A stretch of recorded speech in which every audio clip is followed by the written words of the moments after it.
Hey guys, it's Shara from Woodshop Diaries, and I think this is a good time to kick off another matching furniture series. So if you followed along on the channel for very long, you know that I love a good matching set. We've built several matching bedroom sets, a matching outdoor furniture set, and an office furniture set. But this one's gonna be a bit different. I'm planning a modular mix and match system that you can basically piece together to make your own built-ins, office furniture, entertainment center, bedroom furniture. Essentially, you'll be able to mix and match as few or as many pieces together as you'd like to build all kinds of things. So to kick things off, I thought I'd start by showing you how to build this tall cabinet. So the reason I decided to start with this piece is because while it will work in the modular system, it's also a great standalone piece if you just needed a tall storage cabinet. So if you're ready to kick off the series, let's dive in and get building.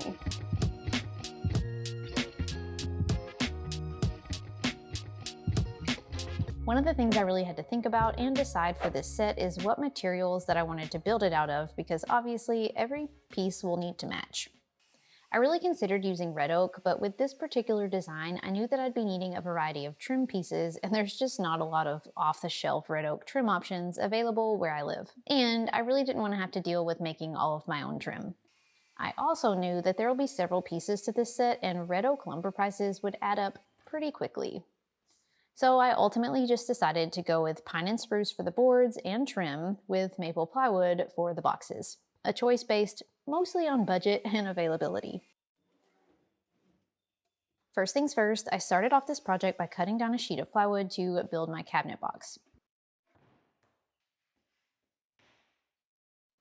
Then I assembled this cabinet using everyone's favorite pocket holes and screws. I say that sarcastically just in case that wasn't clear.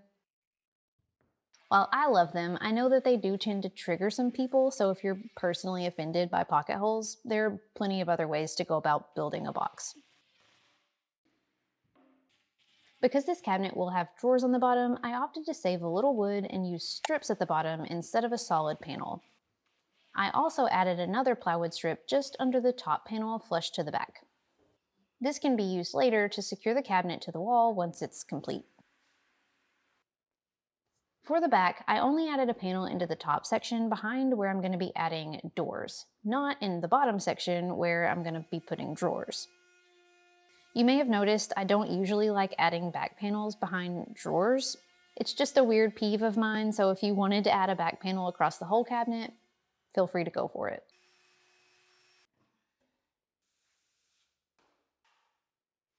But I just routed a rabbet along the back of the top section, cut a piece of 1/4 inch plywood to fit, and then use the jigsaw to round the corners of the panel. You could also chisel the rabbet square on the box, but I think that just using a jigsaw to cut off the corners on the plywood is a lot easier. Then I stapled this piece around the edges.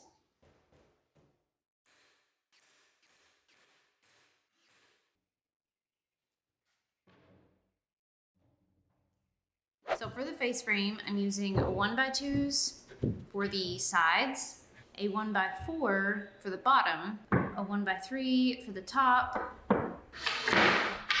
and then I've got some 3/4 inch square dowels that I'm gonna use for like the bottom where the drawer is. And this will make sense once it comes together. So I cut all these pieces down from a wider board, but you could obviously just buy them individually as well. But I'm gonna cut these to the correct size and then assemble it together.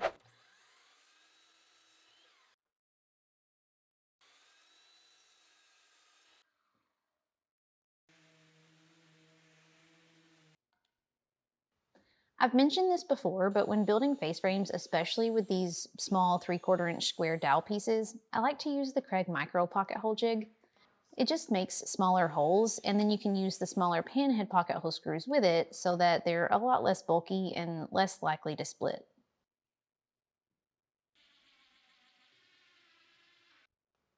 Since these square dowels only had one pocket hole, I used a little wood glue on the ends to help keep them from twisting.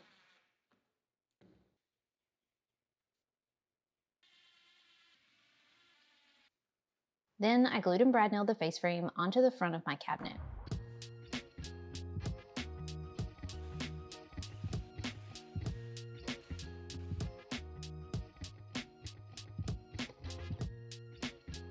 Next, I decided to go ahead and install the drawer slides. Because I added a face frame, I needed to install some spacer blocks to kind of push the slides flush to the face frame opening. So I screwed a couple pieces of scrap 3/4 inch plywood into the cabinet sides, then I mounted the slides to these strips. You can see that we've added a new shop kitten, Ruby, to the mix. She's about 10% cute and 90% annoying at the moment, but our resident shop cat Bubs has mostly retired from hunting duties and we needed another mouser to keep the pests away. Hopefully she'll start earning her keep soon.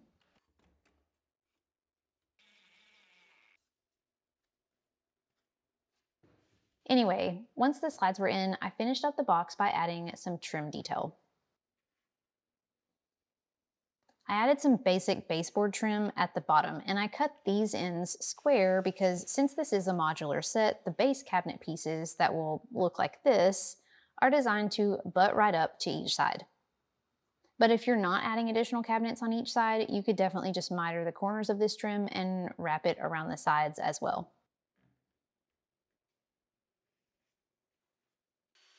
That's what I did with the base cap molding around the top. I'm not planning to butt cabinets next to this at the top, though you could, so I wrapped the trim around the sides here.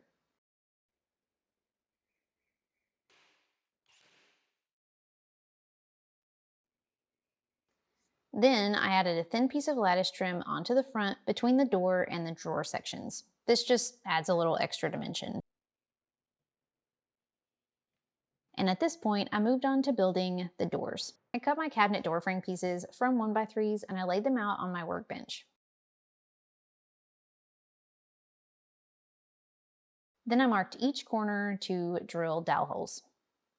There are a million ways to build cabinet doors, and to be honest, I hate most of them.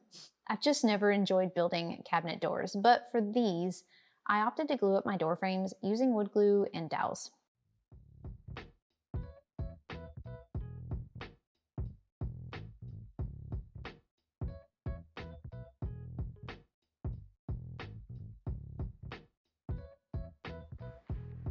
Then, once they were dry, I routed a rabbet on the back side of the opening about a 1/2 inch deep.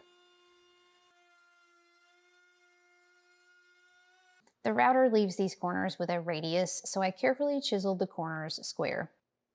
Chiseling is the worst part of this process, I think, but a corner chisel would probably make this better. I've been thinking about investing in one of those, maybe one day, but for now, this isn't too bad for just a couple of corners.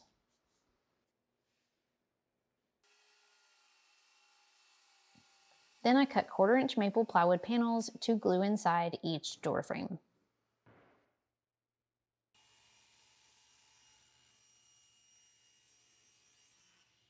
I cover this method of building cabinet doors in more detail in a separate video showing 7 ways to build a cabinet door, and I will link that video below if you want to check it out.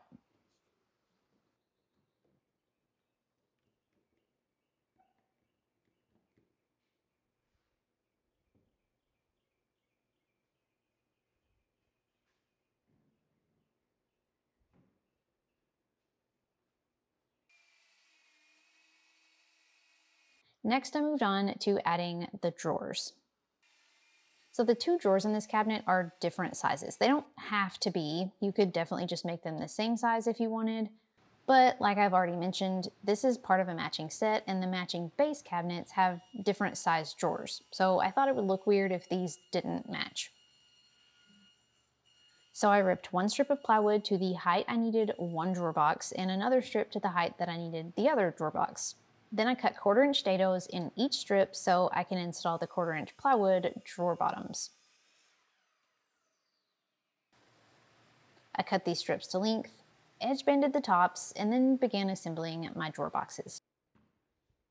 I will link a detailed video on how I build drawer boxes start to finish below if you would like more information.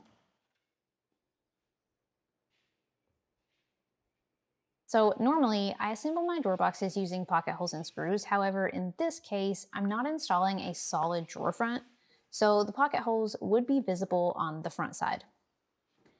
So instead, I used pocket holes on the back and then just screwed through the sides to secure the front piece.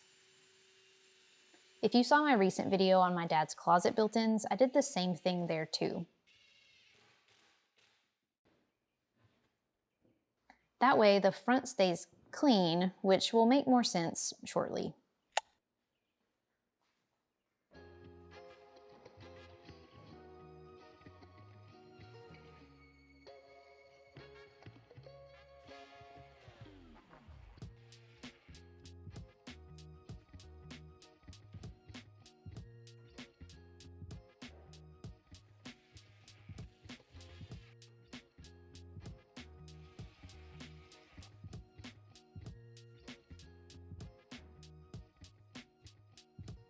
After I installed these boxes into the bottom section of my cabinet, all that was left was adding the drawer fronts. For these, I cut 1x2s to make 2 frames that I'll use as my drawer fronts. I call this a cheater drawer front since it's not a full front, but just a frame. It works great for a simple shaker style drawer. I assembled the frames just like the face frame using pocket holes and screws.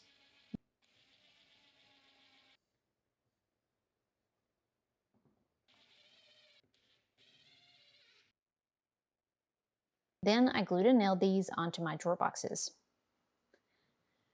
As you can see, this frame wouldn't be big enough to cover the pocket holes on the front if I had used them, which is why I had to assemble the drawer boxes a bit different in this case.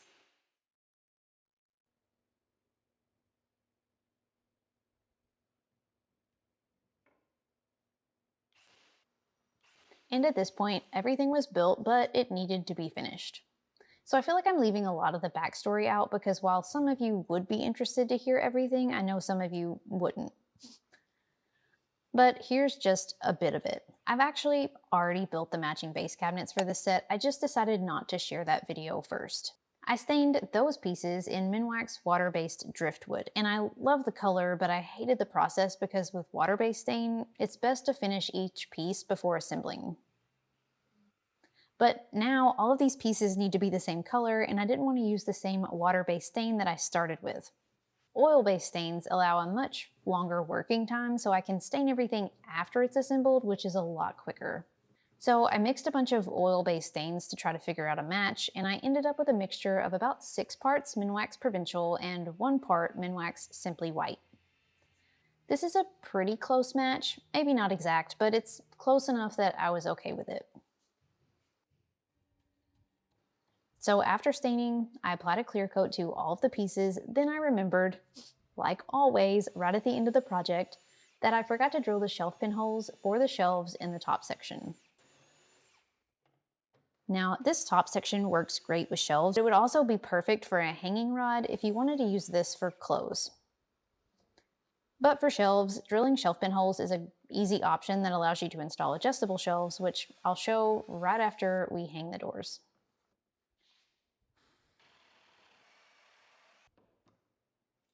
I installed 3 concealed inset frameless hinges on each door. Now you may be asking, why are you using frameless hinges? Because this isn't a frameless cabinet. Inset face frame hinges are a pain in the butt and really expensive. So an easy workaround is just to use frameless hinges and cut some scrap 3/4 inch plywood spacer blocks to go behind each one. So I glued and nailed these blocks just behind the face frame, then mounted the hinges directly to them. This essentially makes this a frameless cabinet as far as the hinges are concerned. I will link my concealed hinge installation video below for a bunch more details on installing cabinet doors.